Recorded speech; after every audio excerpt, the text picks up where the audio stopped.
नमस्कार। आप सभी का हमारे YouTube चैनल पर हार्दिक स्वागत है। हम लोग पढ़ रहे हैं जीव जनन कैसे करते हैं।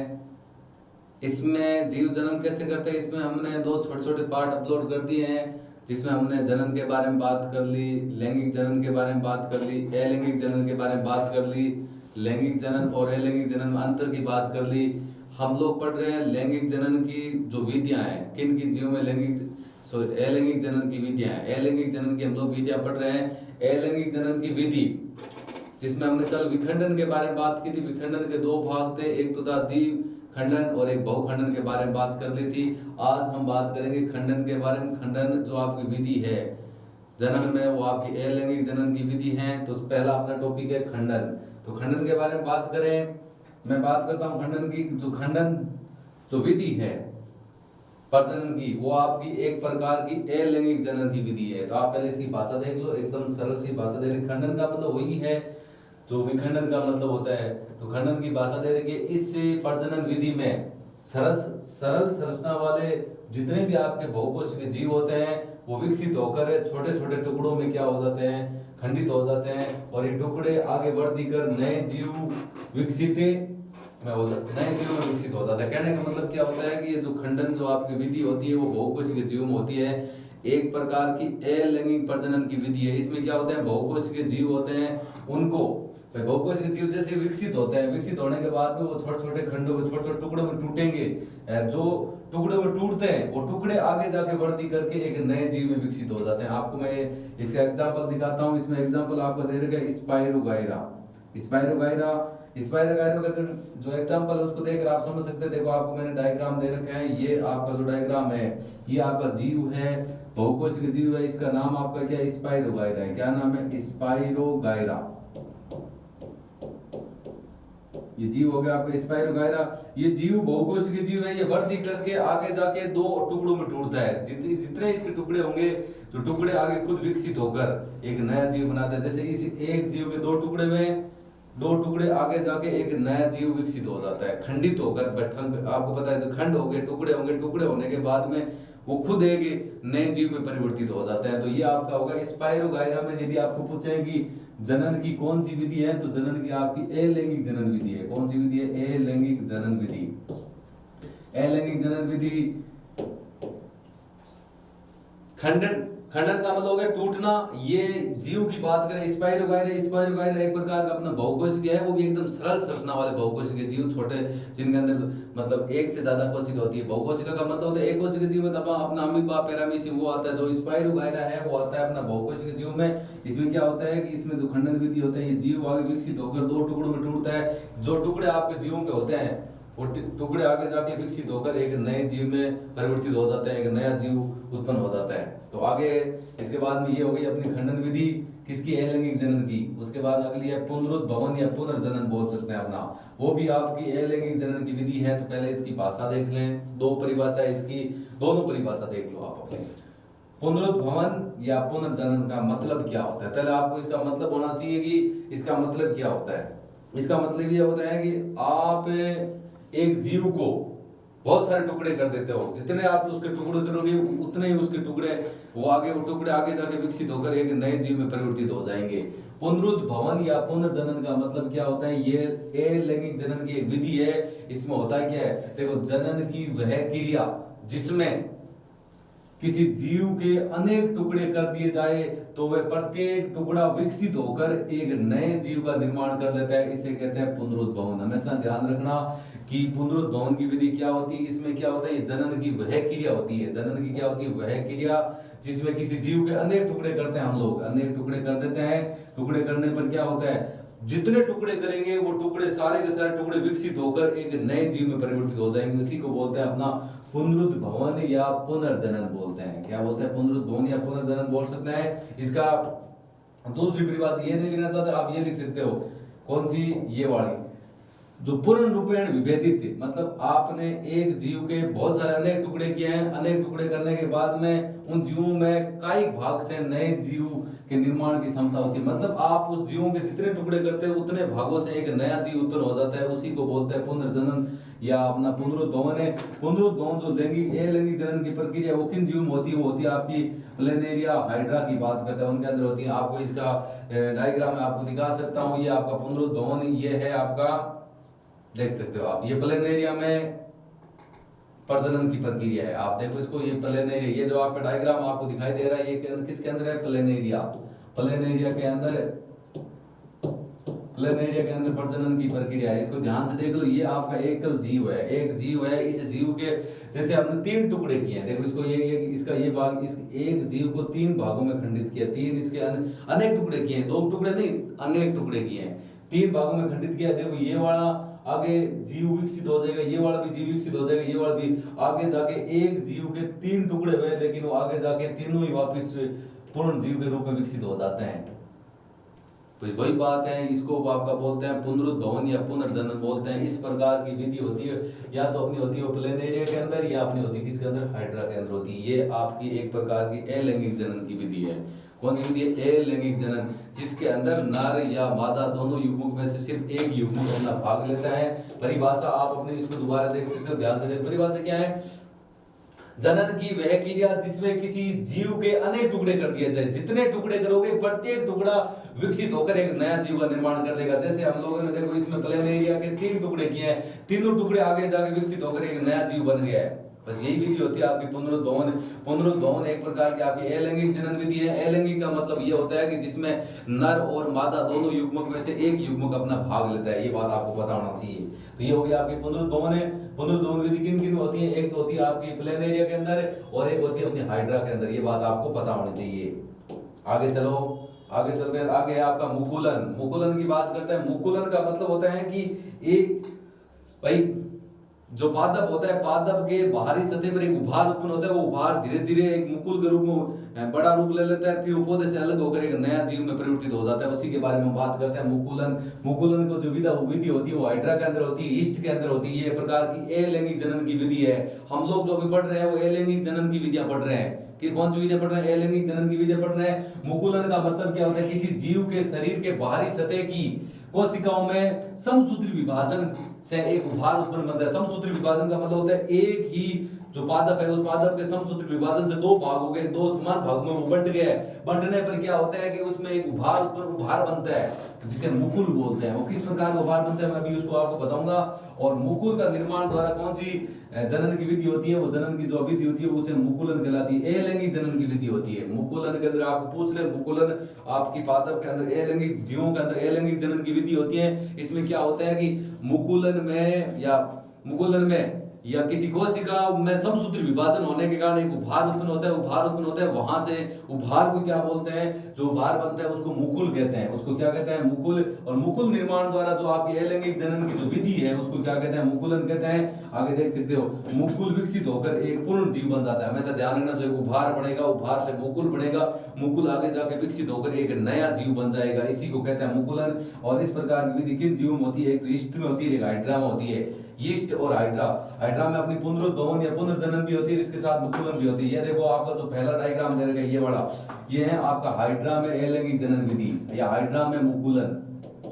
ये वाला है हाइड्रा में मुकुलन, आप देख सकते हो। इसमें होता है क्या है, किस प्रकार होती है आपकी ये विधि। देखो ये आपका हाइड्रा का पादप है, इसमें ये देखो समसूत्री विभाजन के कारण यहाँ पर उभार उत्पन्न होता है। उभार, छोटा सा उभार उत्पन्न हो रहा है इस पादप में, यहाँ पर उभार उत्पन्न हो रहा है। इसको बोलते हैं अपना मुकुल। इसको क्या बोलते हैं, मुकुल बोलते हैं। उभार को क्या बोलते हैं, मुकुल। ये किसके कारण होता है, ये होता है समसूत्री विभाजन के कारण। समसूत्री विभाजन किसके कारण ये उभार उत्पन्न होता है, ये समसूत्री विभाजन। समसूत्री विभाजन मतलब एक जीव के 2 बराबर भागों में, जैसे उसमें किसमें होता है ये वाली विधि, प्लेनेरिया के अंदर हो सकती है अपना। तो ये देखो अपना, इसमें आप देखो आगे ये उभार अपना आगे जाके थोड़ा बड़ा रूप ले लेता है, फिर और बड़ा ले लेता है रूप, फिर ये मुकुल आगे जाके एक अपने नए जीव में परिवर्तित हो जाता है, जैसा कि चित्र में आप डायग्राम में अपना दे रखे हैं अपना। ये इस प्रकार होता है। ये हाइड्रा में मुकुलन की विधि होती है। इसके बाद में आगे बात करें, ये देखो ये वाला देख सकते हो आप, ईस्ट में क्या होता है, पहले देखो ये आपकी एक ईस्ट कोशिका दे रखी है। ये वाला देखो ईस्ट कोशिका दे रखी है आपकी, ईस्ट की बात करते हैं। ईस्ट में भी कौन सी विधि होती है, मुकुलन की। ईस्ट में आपकी कौन सी विधि होती है, मुकुलन की। मुकुलन में एक प्रकार की अलैंगिक जनन की विधि है। अब इसमें देखो ये आपका उभार उत्पन्न हुआ, मुकुल बोल सकते हैं इसको, ये मुकुल उभार उत्पन्न हुआ आपका मुकुल। क्या हुआ है, मुकुल हुआ है। फिर ये आगे जाके एकदम पूरा एक अलग नया जीव बन जाएगा। इसमें देखो मुकुल की श्रृंखला बन जाती है। जैसे अलग अलग एक ही जीव से अलग अलग उससे उभार उत्पन्न होकर एक नए जीव उत्पन्न हो जाते हैं। मुकुल श्रृंखला बना रहती है और इसी को हम लोग बोलते हैं हाइड्रा में मुकुलन, ईस्ट में मुकुलन की विधि इस प्रकार अपनी होती है।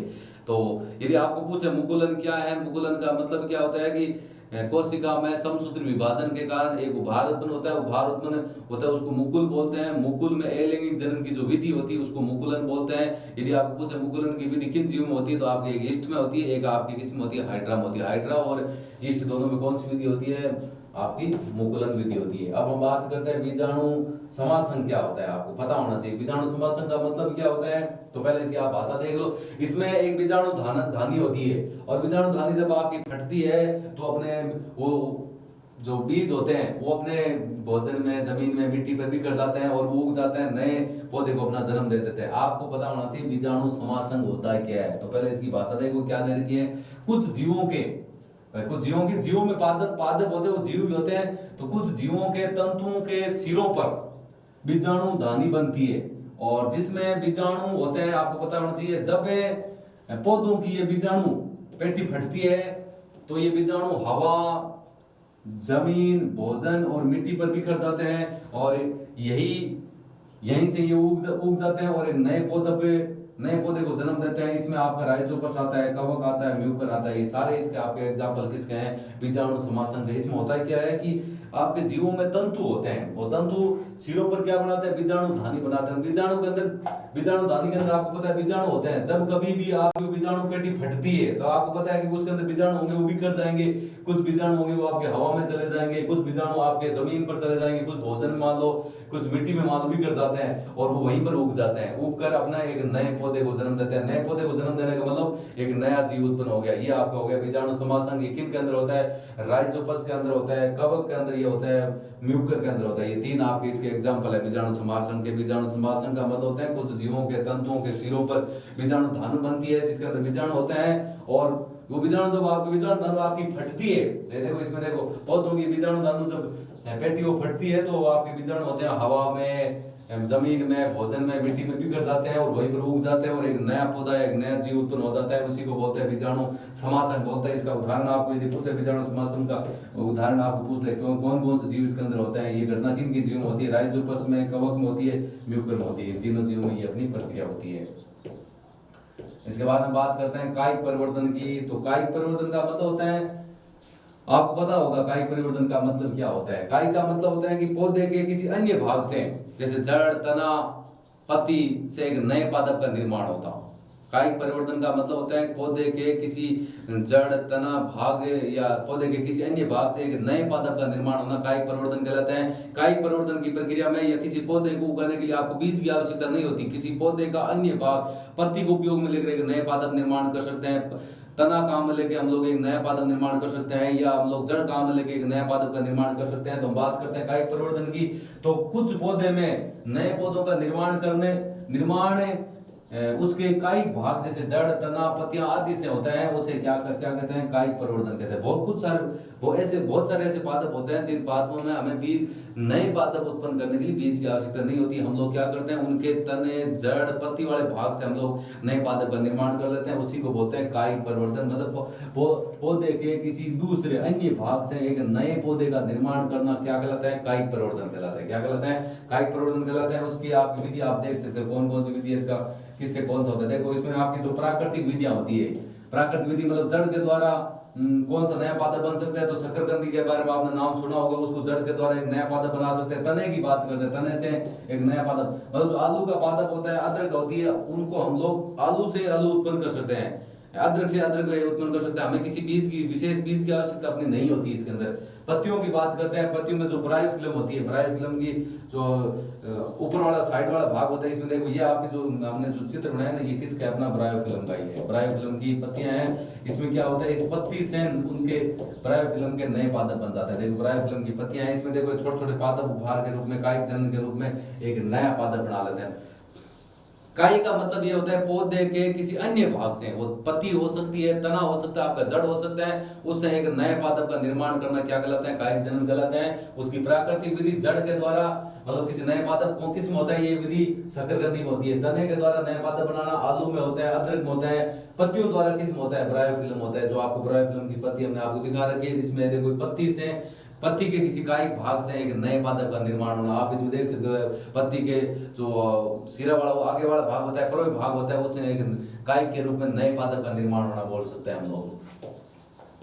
और इसमें हम बात करते हैं जो कर्तव्य विधि होती है। कर्तव्य विधि आपकी 3 दे रखी है। कौन कौन सी विधि दे रखी है कर्तव्य विधि? एक तो आपकी रोपण विधि होती है, जिनके द्वारा हम लोग आम के पादप बिना आम के बीज का उपयोग किए हुए हम लोग रोपण विधि द्वारा आम के नए पौधे का निर्माण या नए पौधे को उगा सकते हैं। या दूसरी कर्तन की बात करते हैं, कर्तन से हम लोग किसको काम में ले सकते हैं, गुलाब का नया पादप उगा सकते हैं। लेयरिंग की बात करते हैं, उससे अपना चमेली का पौधा नया उगा सकते हैं। ये आपकी विधियां हैं, ये आपकी कर्तव्य विधियां। वो थी आपकी प्राकृतिक विधियां जो प्रकृति द्वारा स्वतः ही होती है। ये हम लोग क्या करते हैं, कर्तव्य विधि किसी रासायनिक प्रयोगशाला में तैयार की गई विधियां कृत्रिम होती है। मानव निर्मित बोल सकते हैं। मानव निर्मित आपकी 3 है। रोपण द्वारा आम का उत्पादन कर सकते हैं, कर्तन द्वारा गुलाब का उत्पादन कर सकते हैं, लेयरिंग द्वारा किसका उत्पादन कर सकते हैं, चमेली का उत्पादन कर सकते हैं। ये थी आपका कायिक जनन। कायिक का मतलब हो गया कायिक जनन भी आपको पता होगा कौन सी होगी, एक प्रकार की अलैंगिक जनन की विधि है, ये बात आपको पता होना चाहिए। और अब आप अपना है उत्तक संवर्धन। उत्तक संवर्धन का मतलब क्या होता है आपको पता होना चाहिए। उत्तक संवर्धन क्या होता है, तो वह क्रिया जिससे विविध शारीरिक उत्तक या कोशिकाएं किसी बाह्य माध्यम में उपयुक्त परिस्थितियों के विद्यमान रहने पर पोषित की जा सकती है। मतलब इसमें मेन कहने का मतलब क्या हुआ कि आप नाम से देख सकते हो उत्तक संवर्धन, मतलब आपको उत्तक को परिपोषित करना है, लेकिन वो किसी बाह्य वातावरण से बाह्य परिपोषित करके उस कोशिका को हम लोग क्या करते हैं, उनका संवर्धन कर रहे हैं। देखो इसमें आप ध्यान से देखो, पोषित की जा सकती है, पोषित की जा सकती है। किनको? उत्तक हो सकता है, आपकी कोशिका हो सकती है, उनको किससे? बाह्य माध्यम से। किन्हीं उत्तक या कोशिका को बाह्य माध्यम से उपयुक्त परिस्थितियों में, अलग अलग कंडीशन होती है, उन कंडीशन में हम लोग क्या करते हैं, उन कोशिकाओं या उत्तक को बाहर से पोषित करते हैं। इसी को हम लोग बोलते हैं उत्तक संवर्धन बोलते हैं। और इसका नाम दूसरा नाम टिश्यू कल्चर भी बोलते हैं। उत्तक संवर्धन को क्या बोलते हैं, अपनी रासायनिक विज्ञान में क्या बोलते हैं, टिश्यू कल्चर बोलते हैं। उत्तक संवर्धन को क्या बोलते हैं, अपना टिश्यू कल्चर बोलते हैं। आप पूछ ले उत्तक संवर्धन का मतलब होता है उत्तक या कोशिका, उनको किसी बाह्य वातावरण में पोषित किया जाता है, उसी को उत्तक संवर्धन बोलते हैं। जैसे जीवों का संवर्धन होता है, उसी प्रकार उत्तक और कोशिका का संवर्धन हो गया। अब हम बात करते हैं जो आपके कायिक संवर्धन होते हैं। कायिक संवर्धन का मतलब आपको बताता हूं मैं कि किसी पौधे के किसी तने, जड़, पत्ती वाले भाग से एक नए पौधे का निर्माण करना, उसको कायिक संवर्धन बोलते हैं। उसके क्या लाभ है, तो पहला आपका लाभ आप देख सकते हो, बीज उत्पन्न नहीं करने वाले पौधे, जैसे कौन कौन से पौधे, जैसे केला हो गया, गुलाब हो गया आदि के नए पौधे बना सकते हैं। इसका एक लाभ क्या है, पहला लाभ है कि कुछ पौधे वैसे होते हैं, जैसे केला होता है, केले का कोई बीज नहीं होता, गुलाब होता है उसका कोई बीज नहीं होता। उन पादपों को उगाने के लिए नया पादप उगाना चाहिए। कैसे उगाएंगे? आपकी विधि कौन सी है, कायिक संवर्धन वाली विधि, कायिक जनन वाली विधि द्वारा या कायिक संवर्धन वाली विधि द्वारा पौधे के किसी अन्य भाग से हम लोग एक नए पादप का निर्माण कर सकते हैं, नए पादप को उगा सकते हैं। तो ये पहला लाभ हो गया। बीज उत्पन्न नहीं करने वाले जितने भी पौधे होते हैं, चाहे वो केला हो चाहे गुलाब हो, आदि के नए पौधे बना सकते हैं। दूसरी बात, जितने भी आपके नए पौधे होंगे वो आनुवंशिक रूप से जनक के समान होंगे। जो आपकी जनक पीढ़ी होगी वही आपकी आनुवंशिक पीढ़ी होगी। कहना मतलब जो एक आपकी संतति कोशिका होती है, एक जनक कोशिका होती है, दोनों कोशिका आपके उनमें जो आनुवंशिक लक्षण होंगे वो हमेशा समान होंगे। और तीसरी बात है कि पौधे उगाने का सस्ता और आसान तरीका है, इसमें कोई ज्यादा खर्च नहीं है, सस्ता और आसान तरीका है। कौन सा? कायिक संवर्धन से लाभ। कायिक संवर्धन से किसी पादप के अन्य भाग, पत्ती से हो सकता है, जड़ से हो सकता है, तने से हो सकता है, एक नए पादप का निर्माण करना। और चौथा आप देख सकते हो, आपका चौथा लाभ है, चौथा यह है जो फलों द्वारा उत्पन्न सभी बीज होते हैं वो कभी समान नहीं होते। एक फल में जो जितने भी बीज होते हैं सभी बीज कभी समान नहीं हो सकते, परंतु कायिक जनन द्वारा उत्पन्न जितने भी पौधे होते हैं वो पूर्णतः समान होते हैं। कायिक जनन की प्रक्रिया में जितने भी पौधे हम लोग उगाएंगे वो सारे के सारे पौधे एक प्रकार समान होंगे, लेकिन एक फल के जो बीज होते हैं उन बीजों को हम लोग जब बोते हैं तो सारे पादप कभी एक बराबर नहीं होते, लेकिन कायिक जनन की प्रक्रिया द्वारा जितने भी हम लोग पादप को नए पादप का निर्माण करेंगे वो सारे पादपों में आपकी समानता होगी। तो ये जितने भी हम लोगों ने पढ़ा है ये सारी की सारी अलैंगिक जनन की विधि है। जैसे खंडन की बात की हमने, पुनरुद्भवन की बात की हमने, मुकुलन की बात की है, कायिक संवर्धन की बात की है, ये सारी अलैंगिक जनन की आपकी क्या है, विधियां हैं। तो अगला वीडियो हम लोग लेके आएंगे, उसमें आपके हम लोग बात करेंगे लैंगिक जनन की विधि के बारे में। लैंगिक जनन किन के अंदर होता है? हमारे मानव के अंदर तो लैंगिक जनन होता ही है, लेकिन कुछ पादपों के अंदर, पुष्प पादपों के अंदर भी लैंगिक जनन की विधि होती है। लैंगिक का मतलब होता है जिसके अंदर नर और मादा युग्मक दोनों होते हैं। ये था अपना आज का वीडियो, जिसके अंदर आपकी अलैंगिक जनन विधियां थी। एक विधि हम लोग पहले वीडियो में अपलोड कर चुके हैं, वो आती है आपकी विखंडन। विखंडन के 2 भाग थे, द्विखंडन और बहुखंडन, उनके अंदर भी हम लोग बात उसमें कर चुके हैं। तो ये वीडियो आपको कैसा लगा? अच्छा लगा तो लाइक करें, शेयर करें, यूट्यूब चैनल को सब्सक्राइब करें। Thank you. जय हिंद, जय भारत।